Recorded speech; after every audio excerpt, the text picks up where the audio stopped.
Hola a todos, bienvenidos a Filosofía Clase B, yo soy Oscar. Comenté en la sección comunidad de filosofía de película en mi canal principal que me llama la atención como películas como Matrix o El Show de Truman de repente se volvieron un cliché de las últimas décadas, habiendo sido prácticamente inexistente esa historia, la historia donde el héroe descubre que todo su mundo es falso, que toda su vida ha sido una farsa, prácticamente inexistente en la literatura previa y me dicen que, o en el cine previo, y me dicen que como que prácticamente inexistente y me citan varios ejemplos, ¿verdad? La vida es sueño de Calderón de la Barca, la hipótesis del demonio de Descartes, la alegoría de la caverna de Platón, el velo de Maya en la mitología india, mitos griegos similares, la hipótesis del cerebro en el frasco, el sueño de la mariposa de Xuan Tzu. Sí, no es que haya olvidado esto. Ahora, fíjense que de toda esta lista, el único que es propiamente una historia de ficción es La vida es sueño de Calderón de la Barca, que en efecto esa sí no la había recordado. Están los cuentos de Philip Dick, que tienen esta trama de estilo Matrix, y podría citar algunos pocos ejemplos más, pero el asunto es que es raro, es atípico, que La vida es sueño es una obra completamente atípica para su época. No está en el tono de todo lo demás que se escribía por ese entonces. Y en cambio, películas como Matrix son una más. Se han vuelto un cliché, se han vuelto sumamente popular en estas últimas 2 o 3 décadas. Y realmente no me parece tan obvia la explicación. Me dicen, bueno, con la internet, con canales como el mío, la sensación de de que habíamos estado viviendo en un mundo falso y de repente tomamos la píldora roja, la píldora negra, se ha vuelto bastante común. Sí, pero sigue sin convencerme del todo esa aplicación. Creo que hay algo más profundo, hay algo que es más esencial, más de fondo en esta cuestión. No creo que sea simplemente que todos tenemos hoy en día la sensación de que hemos estado viviendo en un mundo de farsa y tomamos la píldora roja y salimos al desierto de lo real. Eso ciertamente está ahí, pero creo que tiene otras causas, la popularidad de este tipo de historias, y esto se nota sobre todo en lo diversa que es la moraleja, la alegoría de cada película. En Matrix se menciona explícitamente la televisión, se menciona el sistema de impuestos, pero otras películas del mismo, con el mismo argumento básicamente no van por ese sentido, no van en esa dirección. Eh, en la aldea de Village hay varias alusiones a la secta de los testigos de Jehová y en el show de Truman la referencia a la televisión es todavía mucho más explícita, pero no van todos, no tienen todas la misma intención alegórica, por lo tanto creo que están compartiendo algo que está por debajo de esa intención alegórica, de esa intención metafórica. Creo que hay algo más profundo de lo que no son conscientes los propios realizadores.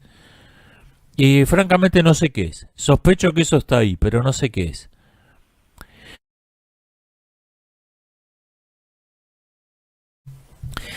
Sobre el tema de la antivacunación, creo que no dejé lo suficientemente claro y creo que conviene hacerlo, que no soy antivacunas. Yo creo que la vacunación tiene mucho más beneficios que contraindicaciones. Y esto en un grado que no tiene prácticamente ningún otro medicamento.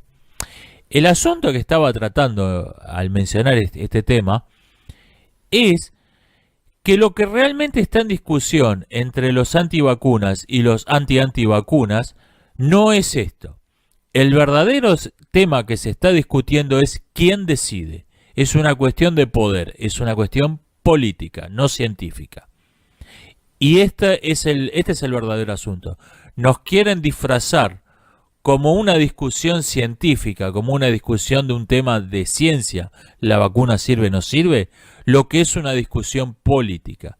Lo que se está discutiendo es quién decide, quién tiene la palabra final, sí, no. Yo pienso que en el caso de una persona que por su edad, en el caso de un adulto, él es el único que tiene el poder de decidir qué hace. Y en el caso de un menor de edad que no tiene no tiene capacidad ni juicio para decidir por sí mismo, los padres o quien ocupe su rol. Y los padres se pueden equivocar. ¿Hay padres abusadores? Sí, pero como criterio general sigue siendo el mejor. Existen padres abusadores, pero existen mucho más estados abusadores. Y no quiero que la última palabra la tenga el Estado en una cuestión tan importante como qué tratamientos médicos se aplican o no a un niño. Si él no puede decidir por sí mismo, los padres son la mejor opción general. No digo que no tenga fallas. Me preguntan qué pienso de la poligamia. Es una institución completamente incompatible con cosas que valoro mucho. Con la libertad individual, con la igualdad de derechos ante la ley.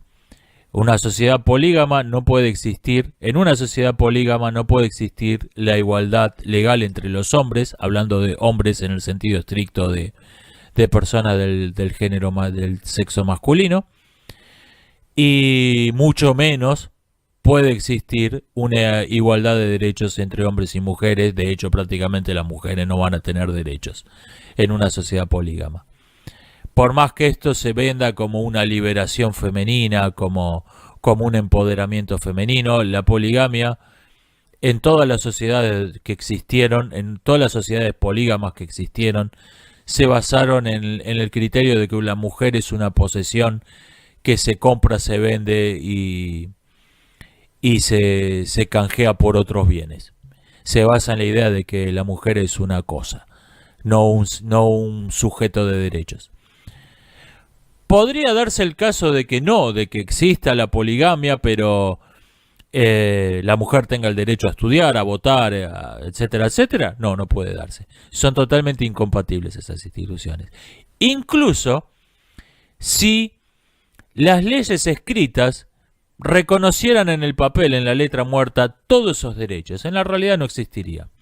En la realidad la mujer que forma parte de un harén votaría lo que le ordenan, como ocurría con los proverbiales clientes en la antigua Roma, que eran tipos que no tenían un peso partido por la mitad, pero tenían el derecho al voto y vendían su voto. Y esto llegó al descaro tal que directamente iba a votar el cliente, no iba a votar. Iba el aristócrata y multiplicaban su voto por la cantidad de clientes que se sabía que tenía. El voto de las mujeres en una sociedad polígama sería exactamente igual.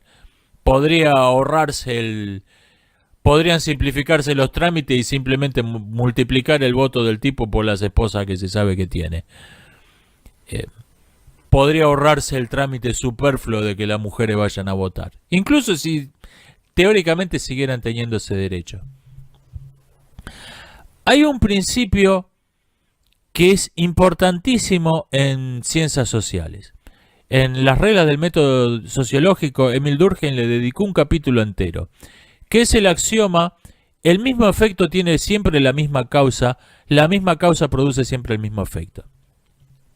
No es que no sea verdad en todas las ciencias esto, pero en ciencias sociales, en cuestiones sociales, es importantísimo nunca perderlo de vista, porque mientras que nadie nos dice, mirá, si yo suelto una manzana en general cae, pero por ahí no, es rarísimo que alguien nos diga eso en física. Pero en sociología estamos todo el tiempo oyendo gente que nos dice que lo que tuvo siempre la misma causa, en este caso no. En este caso tiene una causa distinta. Lo que siempre produjo el mismo efecto, podemos hacerlo de nuevo porque va a tener un efecto distinto. ¿Qué crees que va a pasar cuando suban el gobierno del kirchnerismo y aplique la misma política que se aplicaron en 40 países? Va a pasar exactamente lo que pasó en esos 40 países. La ruina total, el colapso social y finalmente la anarquía política. Lo que ha pasado en los 40 países que lo aplicaron antes. Eh, puede existir una poligamia que no se base en la consideración de las mujeres como propiedades que se compran, se venden, se intercambian? No. ¿Por qué? Porque no ha existido jamás. Porque no ha existido jamás. Todas las sociedades polígamas que registra la historia estuvieron basadas en ese principio. Y es lo esperable que si nos encontramos el mismo efecto en una sociedad nueva, independientemente de cuál sea la cháchara oficial, va a tener la misma causa. La causa real va a ser siempre la misma. Me preguntan en qué asuntos considero que adoptar filosofías relativistas es razonable, dado que mencioné, mencioné que soy absolutista en ética. Por ejemplo, creo que el relativismo estético se sostiene con mucha más solidez que el relativismo moral. No sé si soy relativista estético tampoco, pero creo que no son casos análogos. Por ejemplo, ahí creo que hay una filosofía relativista que tiene mucho más fundamento. Y es un tema interesante, podría en algún momento desarrollarlo esto. Nos estamos viendo, hasta la próxima.